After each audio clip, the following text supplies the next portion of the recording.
আসসালামু আলাইকুম। সবাই কেমন আছেন? আশা করি সবাই ভালো আছেন। আলহামদুলিল্লাহ আমরাও সবাই ভালো আছি। আচ্ছা বলেন তো মেয়েদের জীবনে এমন হয় কেন? একটা মেয়ে যখন তার বাবার বাড়ি থাকে সে যে কত যত্নে ও আদরে বড় হয় সে একমাত্র মেয়ের বাবা-মারাই বলতে পারবে। মেয়ে বলতে বাবারা তো পাগল। মেয়ে কী খাবে, কোথায় ঘুরতে যাবে, মেয়ে ব্যথা পেল কিনা, কেউ কিছু বলল কিনা। এক কথায় বলা যায় মেয়ে যদি হেঁটে যায় বাবা ব্যথা পায়।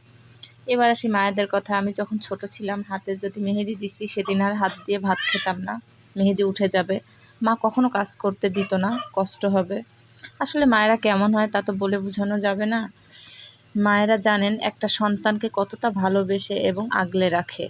এই যে আমার ২টা মেয়ে আছে তাদের মুখের দিকে তাকিয়ে যখন ভাবি বিয়ে দিতে হবে কত যে কষ্ট হয় তা হয়তো বলে বোঝাতে পারবো না। একমাত্র মেয়ের বাবা-মারাই বুঝবেন যে কতটা কষ্ট হয়। বুঝি না মেয়েদের জীবন এত কঠিন কেন?